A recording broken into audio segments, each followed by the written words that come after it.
करता है। बेटू what is the meaning of the word budget बताओ, what is the meaning of the word budget बताओ। Yes, maximum limit of expenditure. Yes, please contribute. What is a budget? Yes, what is a budget? Any idea what is a budget? Future planning. अच्छा, allotment of fund to some specific area. Okay, anything else? बताओ भाई, सब contribute करो. What is a budget? Maximum spending. Yes, you said that. Or anything else?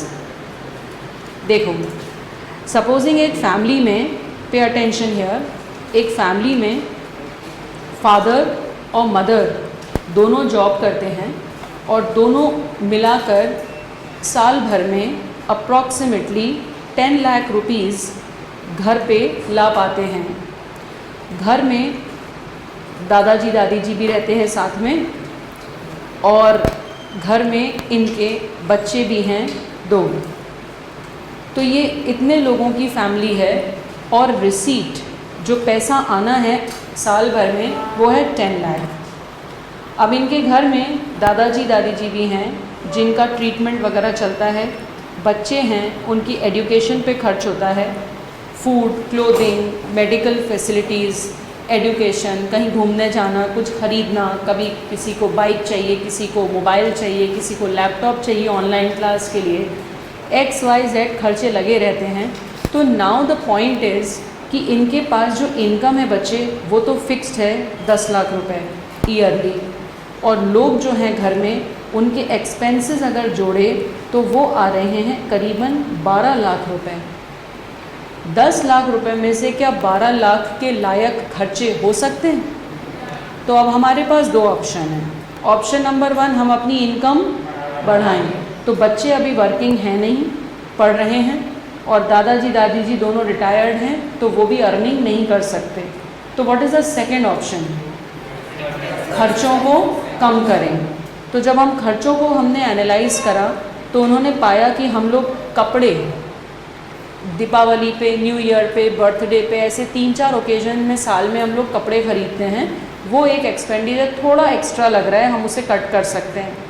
फिर उन्होंने देखा कि हमें एक साल भर में एक ट्रिप पे जाना था, तो हमने सबकी प्लेन की टिकट करा ली थी और वो अपने बस के बाहर है, तो अपन वापस अपनी ट्रेन पे आ गए।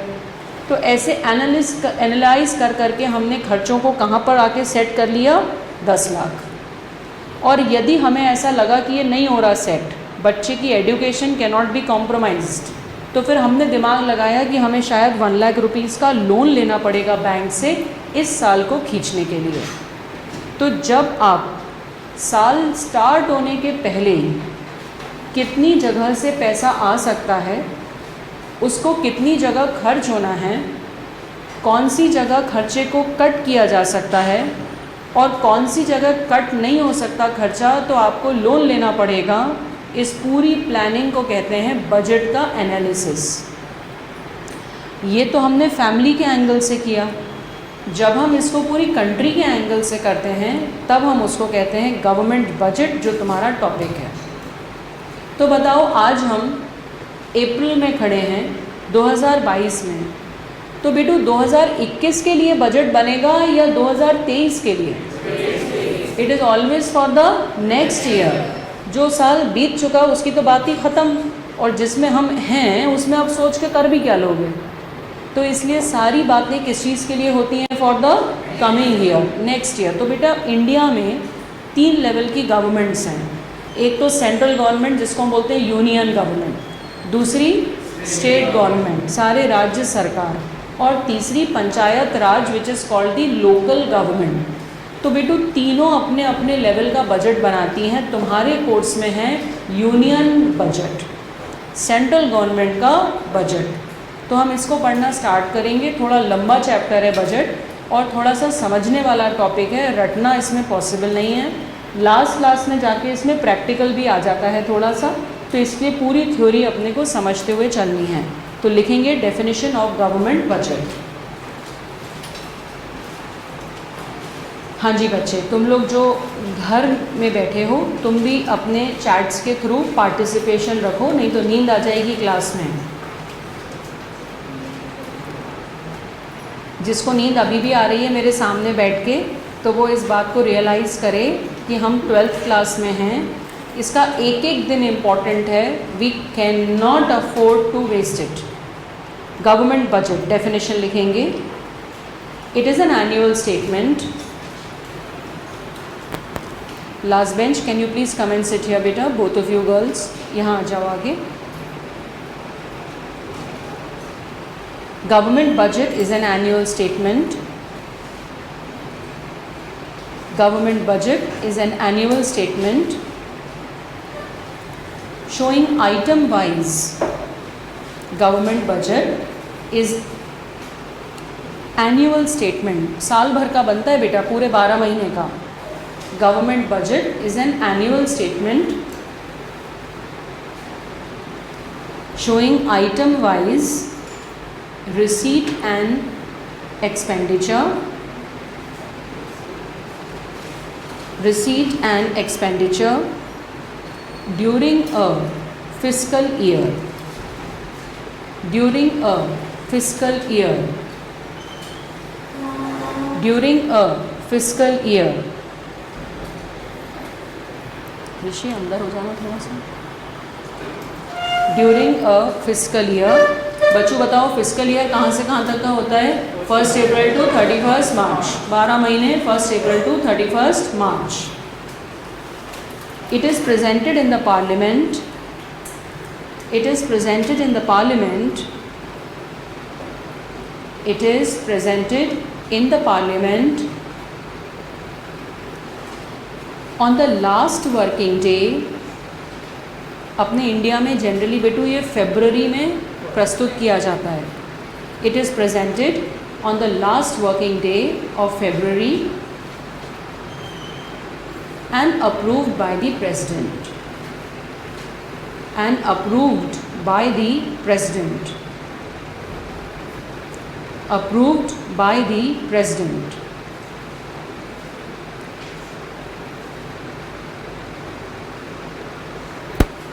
और फिर बेटू उसको इम्प्लीमेंट कर देते हैं आने वाले साल में। Right, are you clear? ये अगले साल के लिए बनता है कि पिछले साल के लिए? अगले साल के लिए। ना करंट ईयर का काम का है ना पिछला, बिकॉज जो बीत गई सो बात गई, it is for the coming year. तो नेक्स्ट लिखो बेटा। इतनी फाइनेंस मिनिस्टर कौन है इंडिया की? आई होप सबको इनका नाम पता है। तो फाइनेंस मिनिस्टर बेटू इंडिया में अपने प्रेजेंट करते हैं बजट। पूरा इनका डिपार्टमेंट होता है जो उसके लिए बहुत रिसर्च करते हैं, और उसके बाद वो खड़े होकर उसकी स्पीच देते हैं, और फिर वाद विवाद होती है, बहस होती है, ऑपोजिशन अपोज करता है कि आप डिफेंस पे इतना खर्चा क्यों कर रहे हो, एजुकेशन पे क्यों कर रहे हो, इस कंट्री के साथ बायलैटरल रिलेशन में क्यों खर्चा कर रहे हो। और फिर जब सब लोग कंसेंसस पे आते हैं तब प्रेसिडेंट उस पर मोहर लगाते हैं, और फिर वो 1 अप्रैल से अप्लाई होता है। फरवरी में प्रस्तुत होता है, फिर सब बहसबाजी होती है, मार्च में कहीं कंक्लूड होता है, सब एक कॉमन राय पे आते हैं, ठीक है this is final, and then फिर वो 1 अप्रैल से लागू होता है। This is what we have been doing, right. तो ये तुम्हें MCQ क्योंकि आने ही हैं, तो इसलिए हाँ यस, इस बार उन्होंने टैबलेट में अनाउंस किया था, 2 साल से कर रही हैं टैबलेट में अनाउंस। ओके, सो बेटा एक छोटा सा पॉइंट लिखो एग्ज़ाम के लिए। It's prepared for the next year, it is prepared for the next year. तो बताओ इस साल फरवरी में कौन सा बजट बना होगा? कौन सा बजट बना होगा? 2022 से लेके 23 वाला, 1 अप्रैल से वहाँ तक। It is always prepared for the next year. Do you think बेटू भविष्य को कोई एकदम एग्जैक्ट नाप सकता है कि इतने पैसे आएंगे और इतने खर्चे होंगे? किसी को पता था कोविड अचानक चला आएगा? तो it is all approximate, it is all approximate. तो लिखो it is estimated not actual, it is estimated not actual.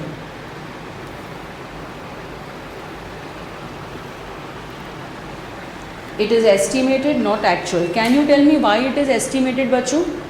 हाँ बेटू please stand and tell me बेटू वाई इज़ इट एस्टिमेटेड बच्चे? हाँ बच्चों, तो ही एस्टिमेटेड क्यों है बच्चों?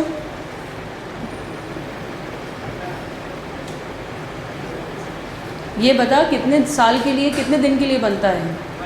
1 ईयर। पिछला साल, ये साल, अगला आने वाला। जैसे फरवरी में बनाया था फॉर मार्च, ये अभी जो स्टार्ट हुआ है 1 अप्रैल। एस्टिमेटेड क्यों है? एक्चुअल क्यों नहीं पता गवर्नमेंट को कुछ भी बात? Exactly, future is always uncertain. क्या पता कब चाइना बम गिरा दे अपने पे, तो अपन ने क्या सोचा था, पूरा पैसा अपना डिफेंस में घुस जाए।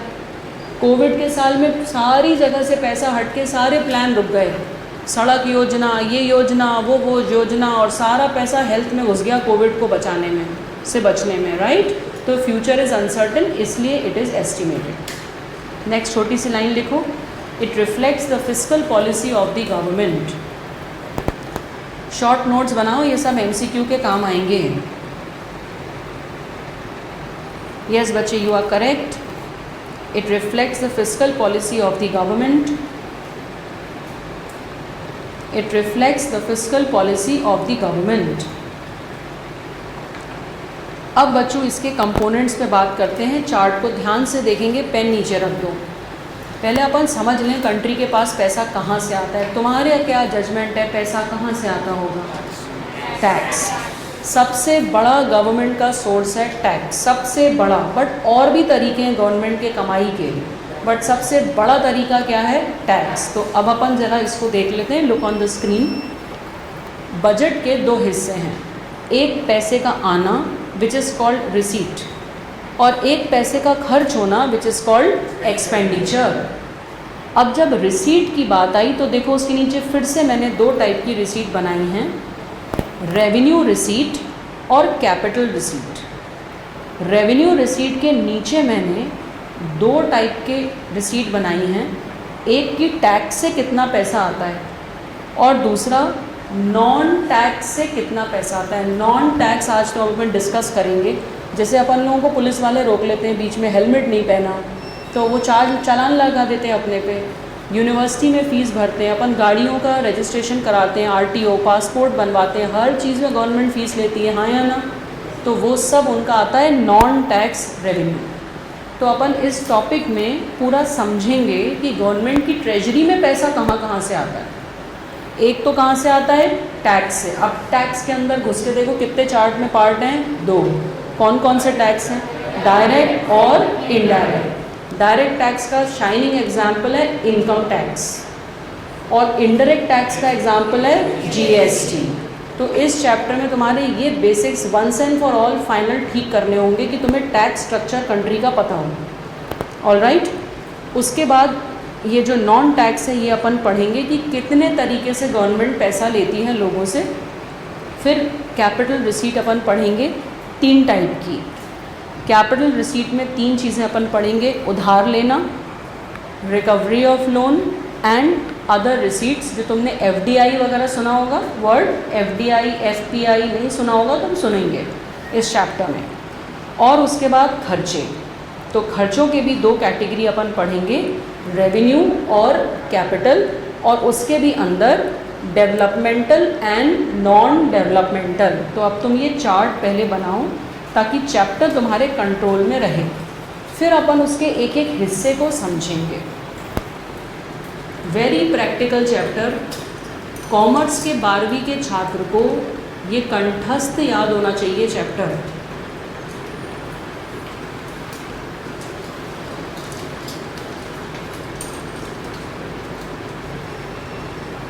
बहुत कुछ सीखने को है इस चैप्टर में।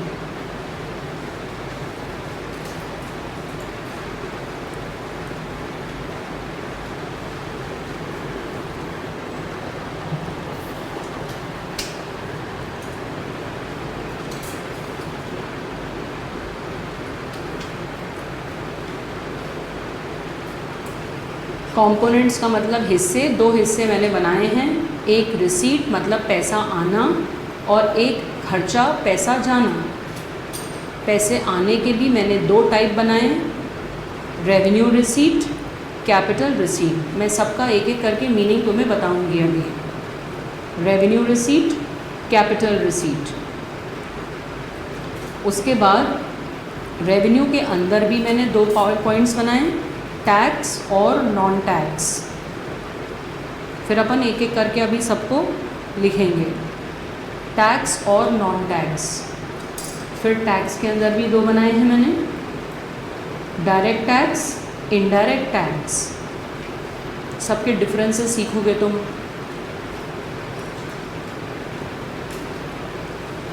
फिर कैपिटल रिसीट के अंदर बेटू मैंने 3 तरह से पैसा आया है, बोरोइंग, रिकवरी ऑफ लोन और अदर रिसीट। जहाँ तुम्हें लगे कि मैम मुझे ये पॉइंट हजम नहीं हुआ, प्लीज़ रेज योर हैंड। समझ समझ के पढ़ना है, बिल्कुल रटने का कोई काम नहीं। बच्चों रटोगे ना तो भूल जाओगे 15 दिन के अंदर क्या पढ़ा था, टॉपिक हुआ भी था कि नहीं।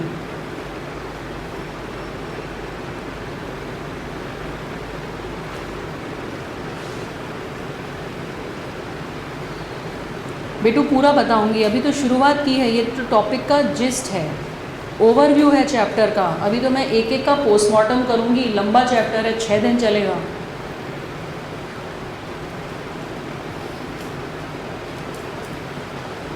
एक्सपेंडिचर के भी 2 पार्ट हैं बेटू, रेवेन्यू और कैपिटल, बस उतना लिख लो।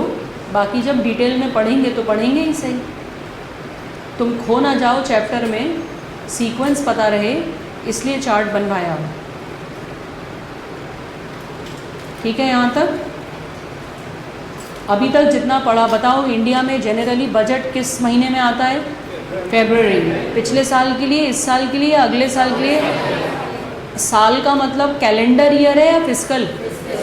फिस्कल या फाइनेंशियल ईयर कौन से दिन से शुरू होता है, कहाँ ख़त्म होता है, कितने महीनों का होता है, कितने टाइप के बजट होते हैं?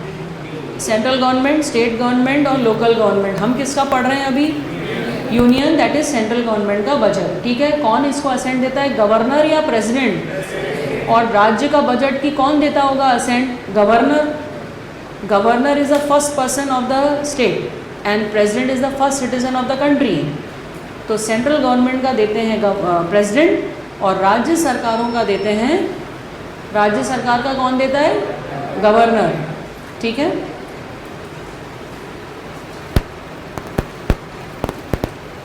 यहाँ से हमने स्टार्ट किया। मैंने तुम्हें सबसे पहले बताया कि किसी भी कंट्री में बजट, जैसे घर का बजट होता है ऐसे कंट्री का भी बजट होता है बच्चे।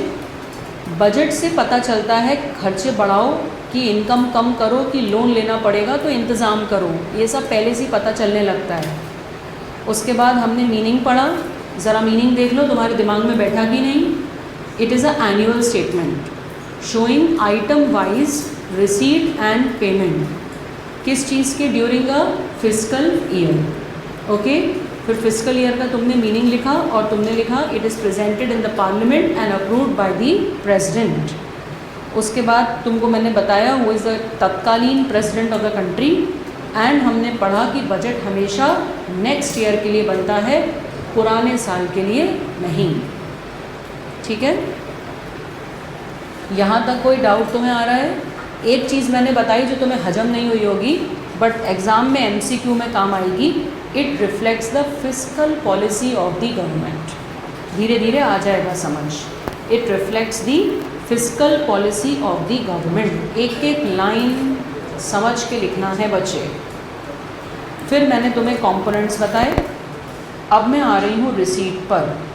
अब मैं एक एक करके चीज़ों के तुम्हें नोट्स बता के और एक्सप्लेनेशन स्टार्ट कर रही हूँ। हाँ जी बच्चे, ऑल राइट।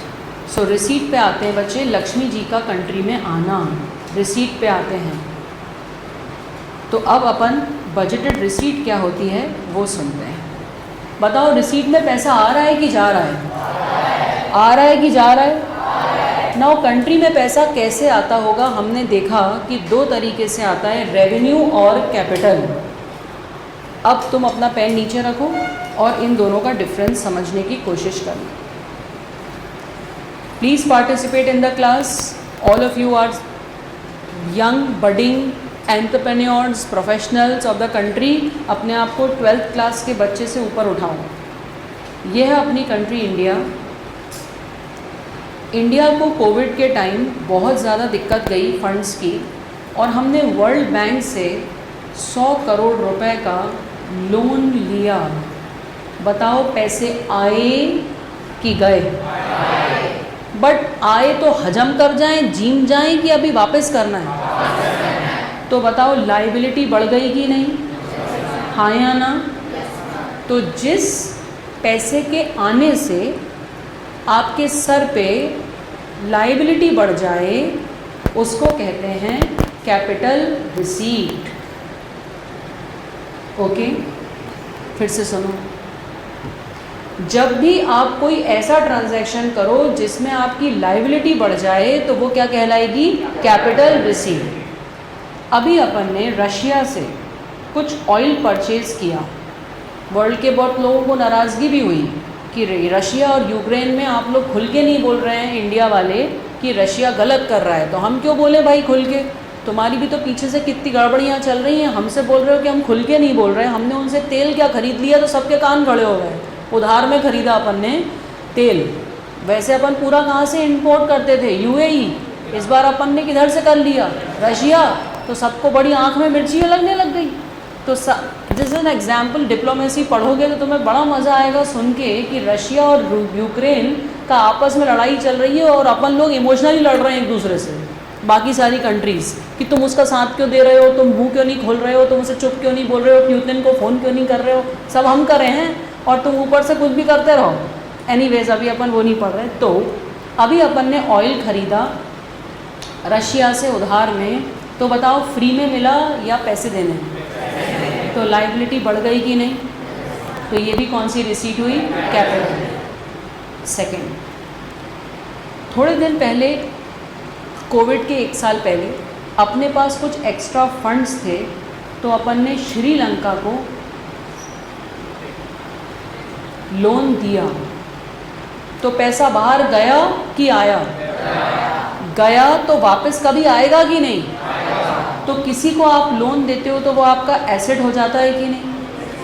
तो जिस जिस ट्रांजैक्शन में बच्चे आपकी लाइबिलिटी और एसेट पे असर पड़ेगा उस हर ट्रांजैक्शन को कहते हैं कैपिटल ट्रांजैक्शन। इसको अंदर तक उतारो अपने, सिर्फ लिखने के लिए नहीं, समझने के लिए। जिस जिस ट्रांजैक्शन से कंट्री के एसेट और लाइबिलिटी में चेंज आ जाएगा, पहले कुछ और थी, ट्रांजैक्शन के बाद कुछ और थी, तो उसको क्या बोलेंगे? Capital nature transaction. और एग्जाम्पल देती हूँ मैं, सुनते रहना। ये मेरे पास, मैं हूँ इंडिया, मैंने 2015 में नेपाल को लोन दिया था 50 करोड़ का। उनकी इकोनॉमी बहुत डावाडोल हो रही थी। 2020 में कोविड के टाइम हमें खुद को पैसे की ज़रूरत पड़ी, तो हमने नेपाल से कहा कि हमारे पैसे वापस कर दीजिए, और उन्होंने कर दिए। बताओ अपने पास पैसे आए कि गए? आए कि गए? बताओ क्या अपना कोई एसेट या लाइबिलिटी पे असर पड़ा? सोचो सोचो। जब तुमने लोन दिया था वो एसेट था ना तुम्हारा, तुम्हें इंटरेस्ट की इनकम हो रही थी कि नहीं? अब तुम्हें पैसों की ज़रूरत पड़ी, तुमने पैसे वापस मांग लिए, तो तुम्हारा एसेट क्या हो गया? कम, क्योंकि तुम्हारी इंटरेस्ट की इनकम भी क्या हो जाएगी? बंद। समझ में आ रहा है? तो ये ट्रांजैक्शन कौन सा हुआ? कैपिटल। जिस भी ट्रांजैक्शन से आपका एसेट या तो बढ़ेगा या लाइबिलिटी बढ़ेगी घटेगी, उस ट्रांजैक्शन को क्या बोलेंगे? Capital nature transaction. ये एग्ज़ाम में पहचानने को आता है, इसलिए अपन इतनी देर डिस्कशन कर रहे हैं। जब तक समझ नहीं आएगा तब तक काम नहीं होगा। ओके, सुनते रहो। और एग्जांपल्स देती हूँ, जब तक तुम्हारे दिमाग में, दिल में ना बैठ जाए तब तक सुनते रहो। अपन ने इंडिया, अपन ने बांग्लादेश को लोन दिया। बताओ एसेट बढ़ा कि लाइबिलिटी? कैपिटल नेचर ट्रांजैक्शन है कि रेवेन्यू? फिर अपन ने वर्ल्ड बैंक से लोन लिया। बताओ एसेट बढ़ी या लाइबिलिटी? लाइबिलिटी बढ़ी या घटी? कौन सा ट्रांजैक्शन है? थोड़े दिन बाद बांग्लादेश ने पैसे वापस भेज दिए। तो अपना क्या दिक्कत हो गई, एसेट क्या हो गया, कम। कौन सा ट्रांजैक्शन है, कैपिटल या रेवेन्यू? क्या अब तुम कुछ रिलेट कर पा रहे हो? क्या अब तुम कुछ रिलेट कर पा रहे हो? फिर थोड़े दिन बाद वर्ल्ड बैंक से लिया गया लोन अपन ने वापस कर दिया, वर्ल्ड बैंक को लोन वापस कर दिया। बताओ एसेट चेंज हुआ या लायबिलिटी बढ़ी या घटी? तो लायबिलिटी कम हो गई, तो ये ट्रांजैक्शन भी कैपिटल है या रेवेन्यू? तो क्या मैं ये कह सकती हूँ कि हर ट्रांजैक्शन जिससे कंट्री के एसेट और लायबिलिटी के स्टेटस पे अंतर पड़े उसको कैपिटल ट्रांजैक्शन कहते हैं? हाँ या ना? पैसा चाहे आए चाहे जाए, बट एसेट लायबिलिटी चेंज हो जाए तो उसको कैपिटल नेचर ट्रांजैक्शन कहते हैं। बेटू समझना ही पड़ेगा, फॉर्मेलिटी में ज़बरदस्ती हाँ मत कहो, बिल्कुल बेबाक होके बोलो मैम नहीं समझ में आया। मैं और एग्जाम्पल दूंगी तुम्हें जब तक अंदर तक दिल में समझ नहीं आ जाए, क्योंकि साल के एंड तक याद कैसे रखोगे? नोट्स भी बनाओगे ना तो रिव्यू करते टाइम कुछ तो यहाँ पे भेजे में हो तब तो याद आएगा, ऐसे ही लिख लोगे तो कुछ याद नहीं आएगा। ठीक है, चलो अब लिखते हैं डेफिनेशन। पहले अपन लिखते हैं बजटेड रिसीट, फिर लिखेंगे कैपिटल और रेवेन्यू रिसीट। बजटेड माने अंदाजन, budgeted receipt, budgeted receipt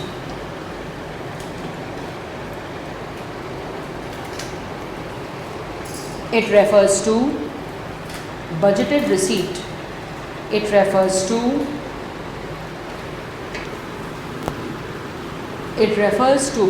money receipts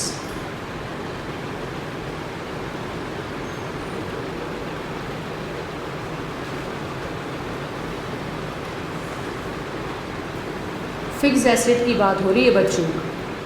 तुमने सही दिमाग लगाया कि मैम कैश भी तो एसेट है, कैश भी तो कम हो रहा है, फिक्स एसेट और लॉन्ग टर्म लायबिलिटी की बात हो रही है। Good question. Money receipt of the government from all sources, money receipt of the government from all sources in the coming fiscal year.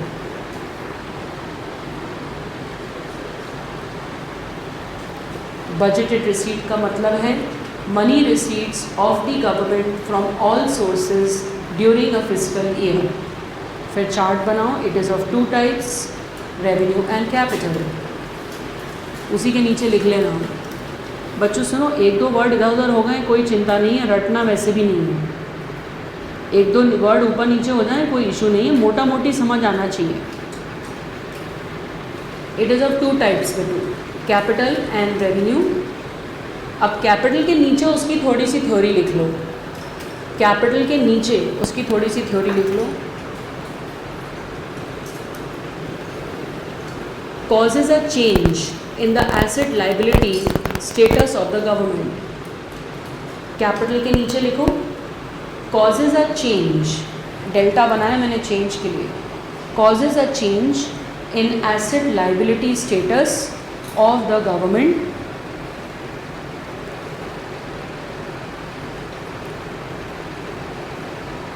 it either increases a liability, या तो इससे liability बढ़ जाती है, it either increases a liability. बताओ increase in liability का example दे दो, loan लेना। इंक्रीज इन लाइबिलिटी का एग्जांपल क्या हुआ बेटू, लोन लेना। Example loan from world bank, या तो इससे लाइबिलिटी बढ़ जाती है और इट रिड्यूसेस एन एसेट, और इट रिड्यूसेस एन एसेट। बेटू तेरा कहाँ मिस हो गया, शुरू से ही मिस हो गया, कहीं बीच में से सिरा पकड़ के लिख ले। It causes a change in the asset liability status of the government, या तो इससे लाइबिलिटी बढ़ जाती है जैसे लोन लेना, या एसेट ख़त्म हो जाता है। Example recovery of loan given to others.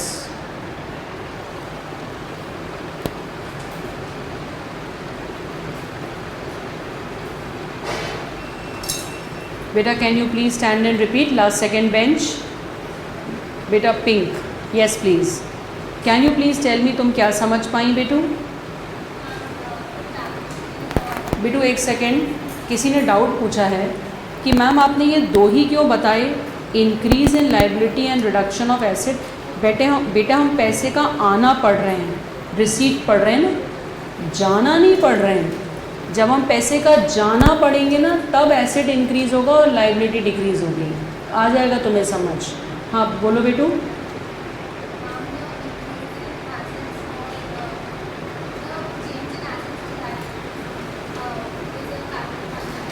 ठीक है, तो मैंने कहा कि या तो इससे लाइबिलिटी बढ़ जाती है। एग्जाम्पल दो, पैसा आया और ऐसा आया कि उससे लाइबिलिटी बढ़ गई। एग्जाम्पल दो।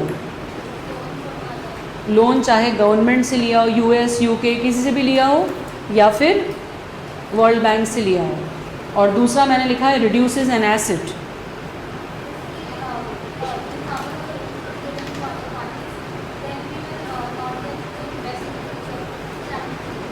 जैसे हमने पहले बांग्लादेश को लोन दिया था और अब वापस मांग लिया, तो पैसे तो आ गए बट एसेट भी कम हो गया।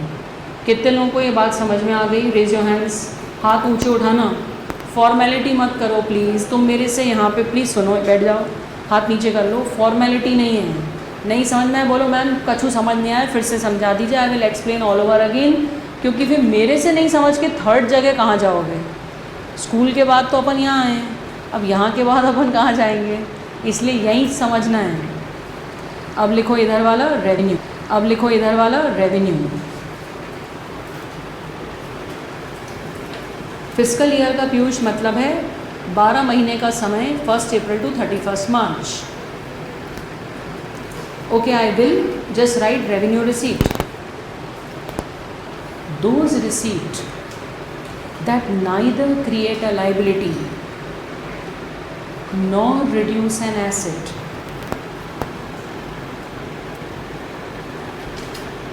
wait Aditi, I'll answer. Wait. Okay Janvi, I'll explain. Wait. Those receipt that neither create a liability nor reduce any asset, they are routine in nature. They are routine in nature and received in the normal course of activities. They are routine in nature and received in the normal course of activities.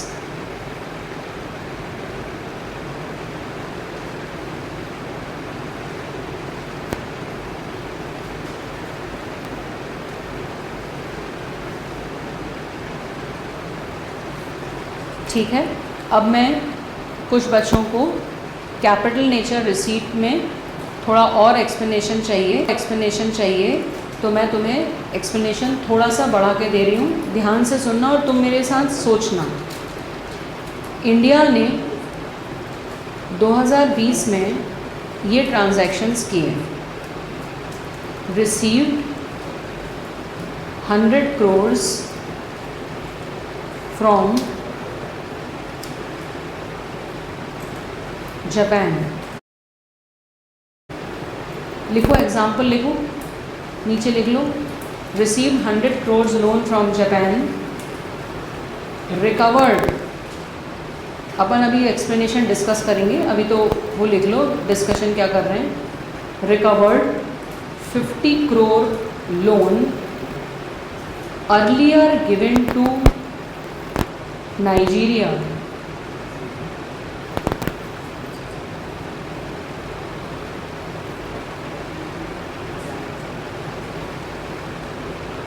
Recovered 50 crore loan earlier given to Nigeria.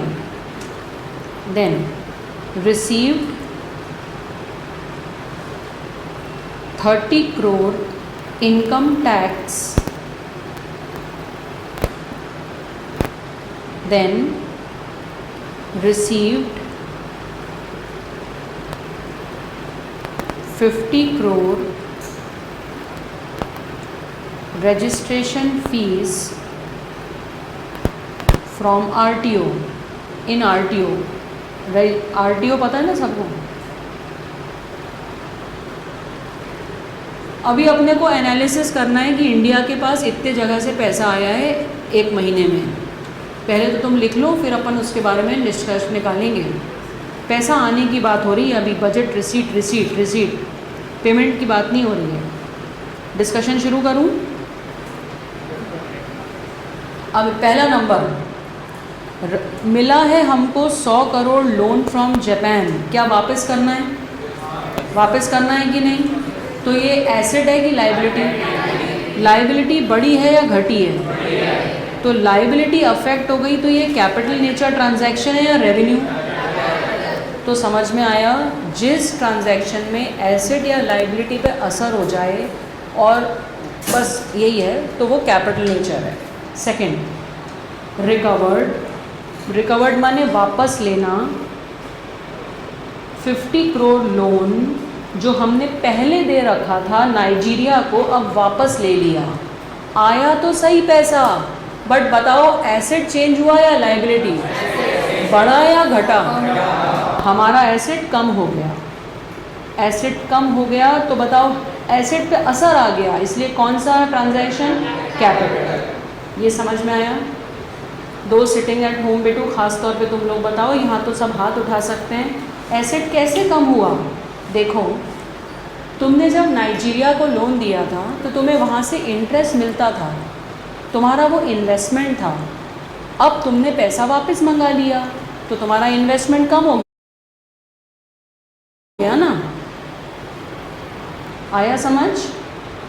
उसके बाद मिला 30 crore income tax. क्या India की government कभी income tax अपने को वापस करती है? तो ये तो उनकी शुद्ध कमाई है ना। लाइबिलिटी बढ़ी है क्या उनकी? नहीं, कोई लाइबिलिटी नहीं है उनकी। तो ये कौन सा ट्रांजैक्शन है? रेवेन्यू। समझ में आ रहा है? पैसा आया है, किस टाइप का आया है ये अपने को पहचानना है। नहीं, एसेट चेंज नहीं हुआ, कैश को एसेट नहीं मान रहे हैं, करंट एसेट की बात नहीं हो रही है, लॉन्ग टर्म एसेट की बात हो रही है। गवर्नमेंट के लिए it's income, not asset, it's income not liability. Government कब इनकम टैक्स वापस करती है? Receive 50 crore RTO. हम लोग नई गाड़ियाँ खरीदते हैं तो आरटीओ में रजिस्ट्रेशन कराते हैं कि नहीं? बोलो हाँ या ना। तो पैसे आ रहे हैं ना उनके पास, 50 करोड़ इकट्ठे हो गए। क्या वो कभी हमें वो वापस करना है उन्हें? नहीं, इट्स देयर कमाई। हाँ या ना? रेवेन्यू, रिसीट या कैपिटल?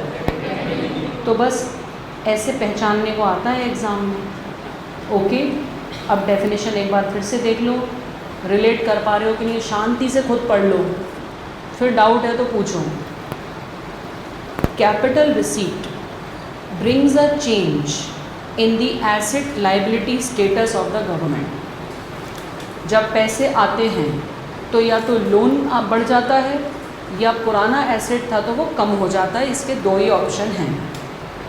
अभी एक्सपेंडिचर की बात नहीं हो रही है। रेवेन्यू रिसीट ये रूटीन कमाई को कहते हैं, इसमें एसेट लाइबिलिटी पे असर नहीं आता है। क्या अब आपको क्लियर है? कोई भी और डाउट है तो आप बिल्कुल फ्रैंकली पूछें। आरटीओ क्या होता है बेटू?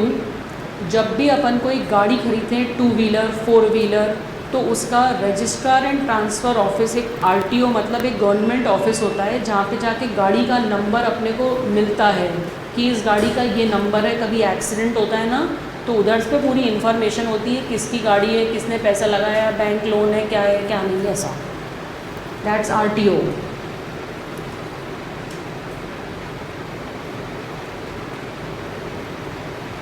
बताइए, जितने लोगों ने डाउट पूछे थे उनके डाउट क्लियर हो गए?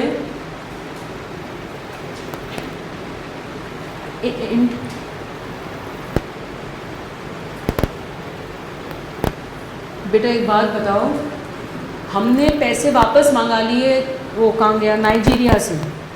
किससे मंगा लिए? नाइजीरिया से। तो जो कैश आया है उससे मत चलो, हमारा इन्वेस्टमेंट था ना, फिक्स एसेट की बात कर रही हूँ मैं, इन्वेस्टमेंट था ना, वो तो कम हो गया ना।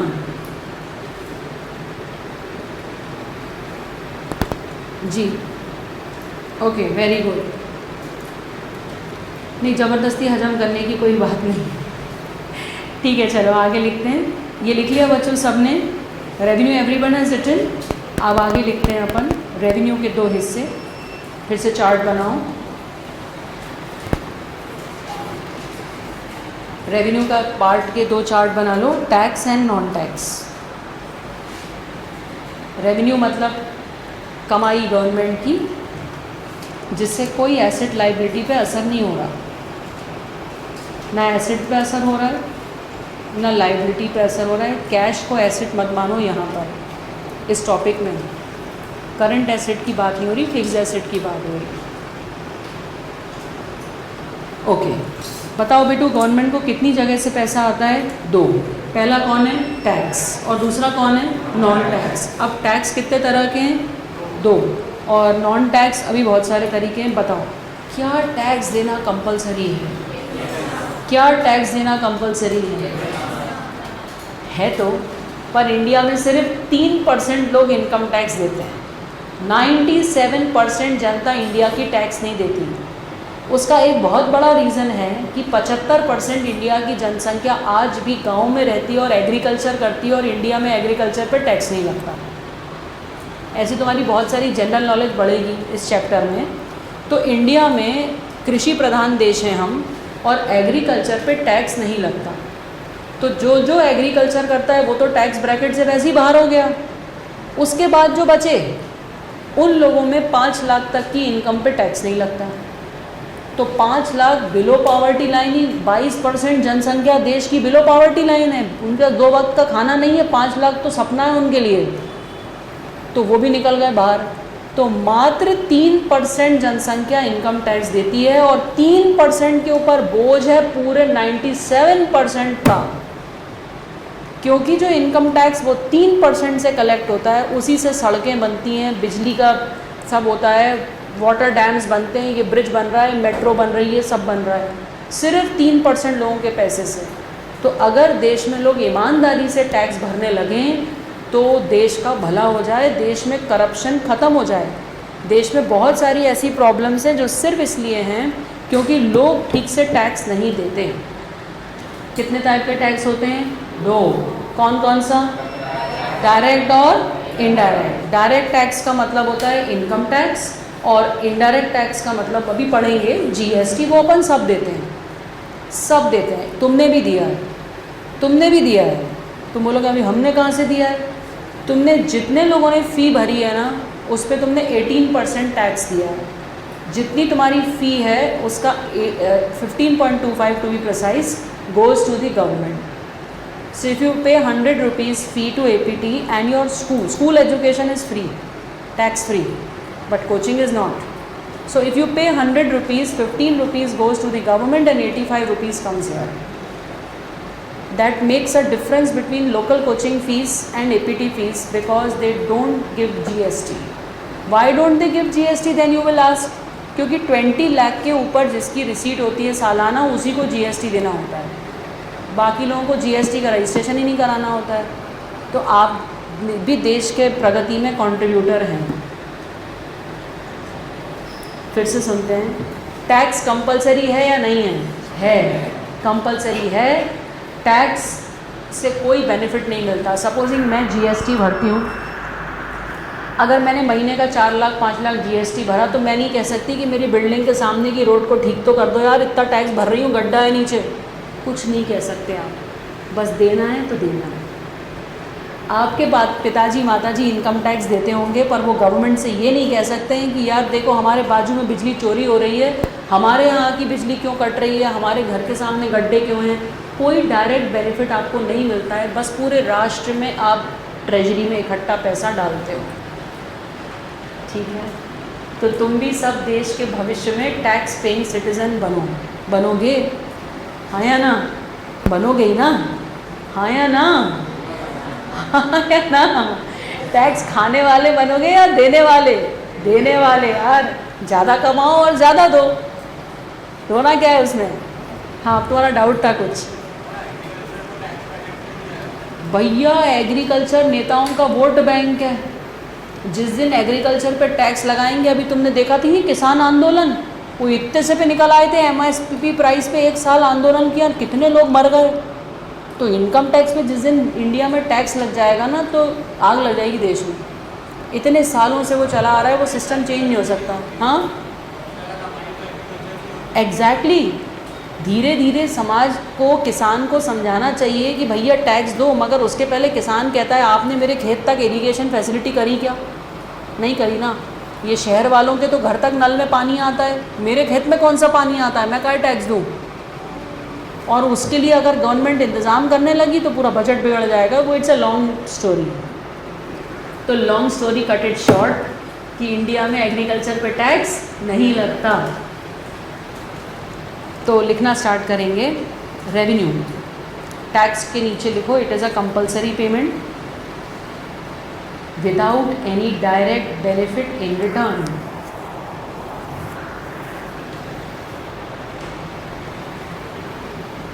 बहुत सारी नई चीज़ें तुम सीखोगे इस चैप्टर में, अगर दिल से पढ़ोगे तुम्हें मज़ा आएगा, नहीं तो बोरिंग लगेगा। हाँ बेटा, ये तो है, ब्लैक मनी तो है ही, कंट्री में 50% ब्लैक की इनकम है, लोग इनकम टैक्स भरते ही नहीं है इनकम है तो भी। क्यों हंस रहा है? हाँ ऑब्वियसली सीए ही मदद करते हैं।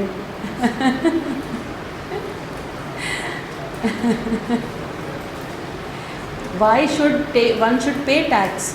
बच्चे अगर सब ऐसा सोचेंगे तो फिर हमारे पास ना चलने के लिए सड़क होगी, ना बिजली होगा, ना पानी की व्यवस्था, ना देश में डिफेंस होगा, है ना? ज़िंदा रहेंगे तभी तो आगे एंजॉय कर पाएंगे लाइफ। अगर गवर्नमेंट के पास टैक्स नहीं होगा तो गवर्नमेंट कैसे सुरक्षा करेगी बॉर्डर्स की? कितना इंडिया का बजट कितना है डिफेंस का? ज़बरदस्त। अपन बजट देखेंगे चैप्टर के एंड में। चलो, टैक्स लिख लिया तुमने। It is a compulsory payment without any direct benefit. अब चार्ट को कंप्लीट कर लो। नॉन टैक्स अलग से डिस्कस करूँगी। Receipts from commercial revenue administrative department.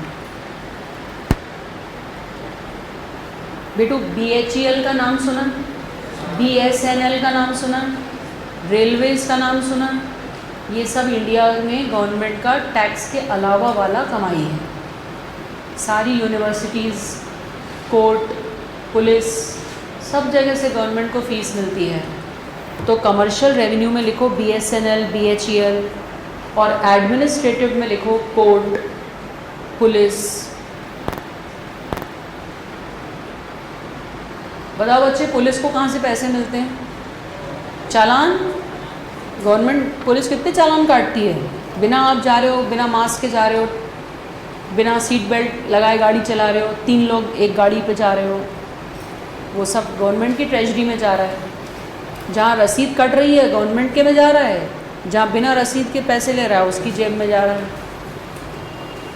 Court में कैसे गवर्नमेंट की कमाई होती है? जब भी 2 लोगों में झगड़ा होता है, कोर्ट में केस करने के पहले कोर्ट फ़ी भरनी पड़ती है। तो ऐसे गवर्नमेंट की कमाई होती है। ओके, सो अब अपन लिखेंगे बेटू टैक्स के बारे में। 2 मार्क का क्वेश्चन लिखो। Tax revenue refers to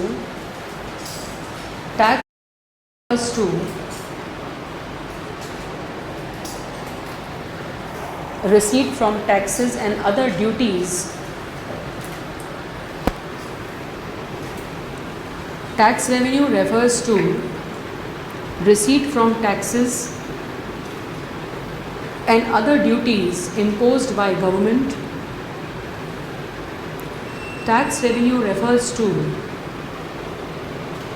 total of receipts and other duties imposed by government. Tax is a compulsory payment. Tax is a compulsory payment made by people.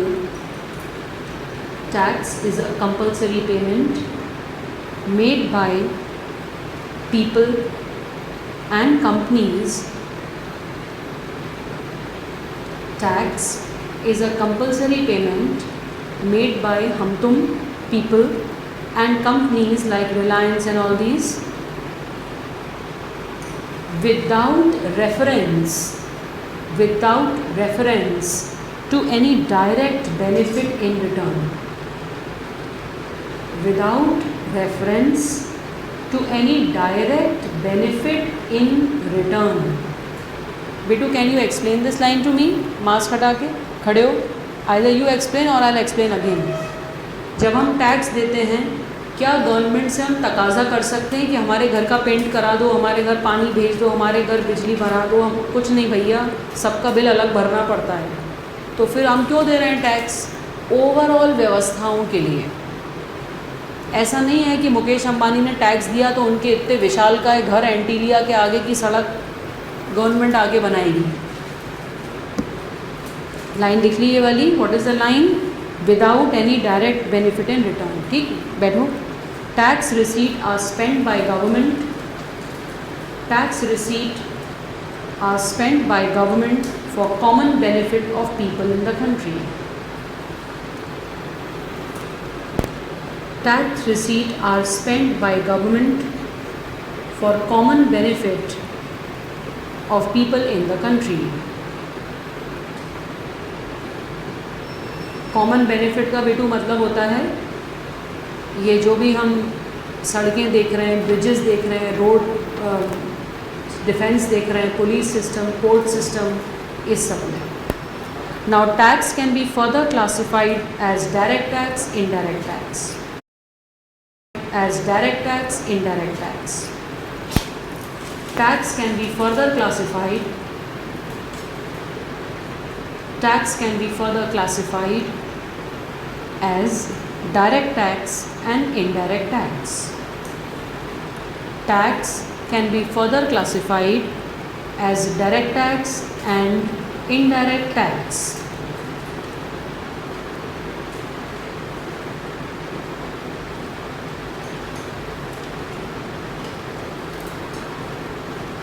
जितना पढ़ा है उसको रिव्यू कर लेते हैं फटाफट, उसके बाद डायरेक्ट और इनडायरेक्ट टैक्स नेक्स्ट क्लास में पढ़ेंगे।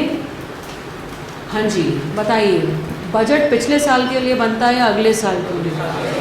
Calendar year, financial year? Financial and physical is same. It starts from which date? In India budget is prepared at how many levels? What is the first one, second, third? हम अभी कौन सा पढ़ रहे हैं? Union budget को कौन से दो जगह प्रस्तुत किया जाता है? पार्लियामेंट के दो हाउसेस के नाम क्या हैं? लोकसभा एंड राज्यसभा। और फाइनल मोहर कौन लगाता है? मोहर लगने के बाद वो आने वाले वित्तीय फाइनेंशियल ईयर में लागू होता है। सॉर्टेड। बजट के दो पार्ट क्या हैं? पहला रिसीट और दूसरा एक्सपेंडिचर। इस पे आओ। बजट के दो पार्ट्स क्या हैं? पहला रिसीट और दूसरा किस में पैसा आता है, किस में जाता है? रिसीट के फर्दर दो टाइप क्या हैं? किससे एसेट और लाइबिलिटी पे असर होता है, किससे नहीं होता? कौन सा रूटीन है, कौन सा कभी कभी होता होगा? किसमें लाइबिलिटी बढ़ जाती है, किसमें एसेट कम हो जाता है, किसमें एसेट लाइबिलिटी पे असर ही नहीं होता? टैक्स किसका पार्ट है? नॉन टैक्स भी किसका पार्ट है? लोन देना किसका पार्ट है? लोन लेना किसका पार्ट है? ठीक, काफ़ी तुम अच्छा बोल पा रहे हो। अभी टैक्स कितने टाइप के बताए? दो। इसको नेक्स्ट क्लास में डिस्कस करेंगे और नॉन टैक्स भी आगे कंटिन्यू करेंगे। ठीक है।